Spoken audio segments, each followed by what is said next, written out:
आज इस वीडियो में विमीय विधि द्वारा भौतिक राज्य के एक पद्धति के मात्रक को दूसरी पद्धति के मात्रक में बदलना, इस टॉपिक पर चर्चा हम आप लोगों से करेंगे। ठीक है ना। तो सबसे पहली बात यह आती है कि जो विमीय विधि है, यानी विमीय सूत्र या विमीय समीकरण के द्वारा ही एक पद्धति के मात्रक को दूसरी पद्धति में बदलने का काम किया जाता है। साधारण रूप से भी आप एक पद्धति के मात्रक को दूसरी पद्धति में बदल सकते हैं, लेकिन यहाँ पर जो टॉपिक की चर्चा करनी है वो ये है कि एक पद्धति के मात्रक को दूसरी पद्धति के मात्रक में विमीय विधि द्वारा, यानी विमीय सूत्र के द्वारा परिवर्तन करना सीखें, और जाने से सरलता और सुगमता होती है। तो इसमें मान लिया कि कोई भौतिक राशि f है, या अन्य राशि भी मान सकते हैं, हम यह भी मान रहे हैं कि कोई भौतिक राशि f है जिसका विमीय सूत्र m की घात a, l की घात b, t की घात c है। एक पद्धति अर्थात पहली पद्धति में भौतिक राशि f का मात्रक u1 बराबर m1 घात a, l1 की घात b, t1 की घात c है, तथा संख्यात्मक मान n1 है। दूसरी पद्धति में भौतिक राशि f का मात्रक u2 बराबर m2 की घात a, l2 की घात b, t2 की घात c यह, तथा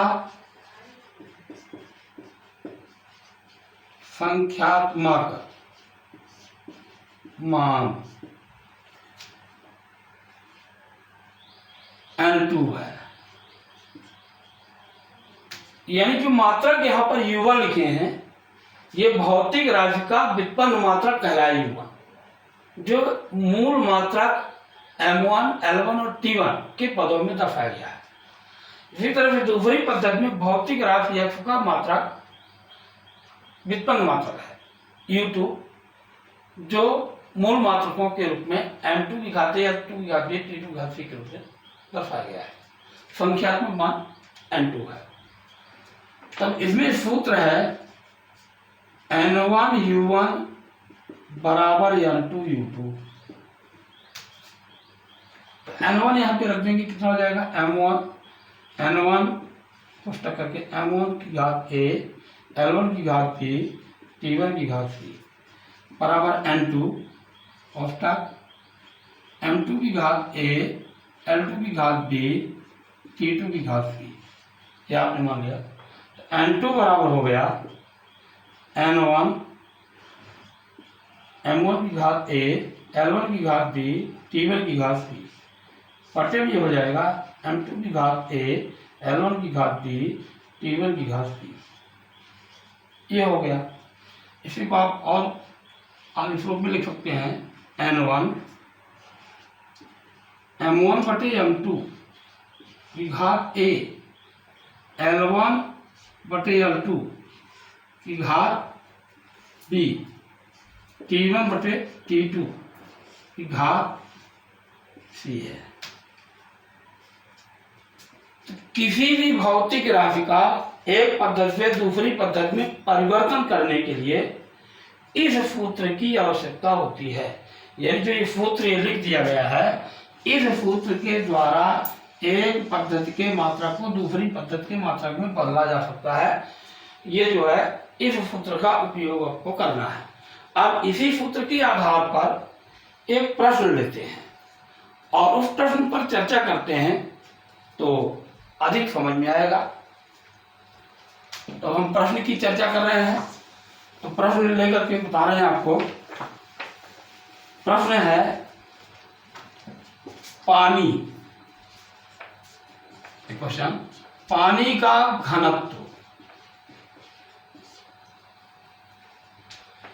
1 ग्राम प्रति सेंटीमीटर क्यूब है। विमीय विधि द्वारा किलोग्राम प्रति मीटर क्यूब में प्राप्त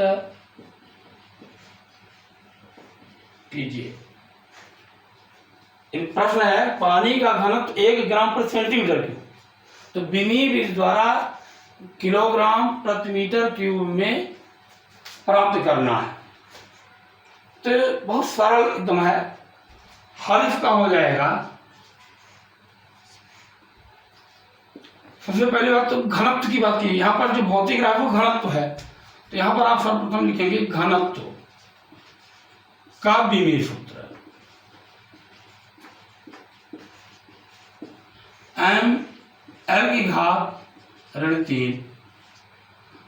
तो यानी द्रव्यमान की विमा 1 है, यानी जो सूत्र होता है वो ml की घात L की घात B T की घात C है। ये सामान्य सूत्र मानते हैं। तो यानी 1 बराबर क्या है, इससे अगर तुलना करें A बराबर 1 और B बराबर -3 और T की घात 0 यहाँ पे होगी, यानी C का मान क्या होगा, 0 होगा। आवश्यकता यहाँ पे नहीं है इसलिए मैं नहीं लिख रहा हूँ, यदि चाहे तो लिख भी सकते हैं, पर कोई आवश्यकता यहाँ पे नहीं है। तो T की घात यहाँ पे 0 है, जो लिखा नहीं है। तो विमीय सूत्र में हमने दर्शा दिया ml की घात 3, यानी C बराबर 0 माना जाएगा, जो नहीं लिख रहा है। एक पद्धति में N1 बराबर 1 दिया हुआ है। फिर यहाँ पे ग्राम लिखा है, यानी M1 द्रव्यमान, यानी मूल मात्रा। द्रव्यमान मूल मात्रक है, तो द्रव्यमान का जो मूल मात्रक है किलोग्राम होता है, तो ग्राम की जगह में यहाँ पे M1 के रूप लिए, तो M1 बराबर 1 ग्राम लिख रहे हैं यहाँ पे। L1 बराबर 1 सेंटीमीटर। दूसरी पद्धति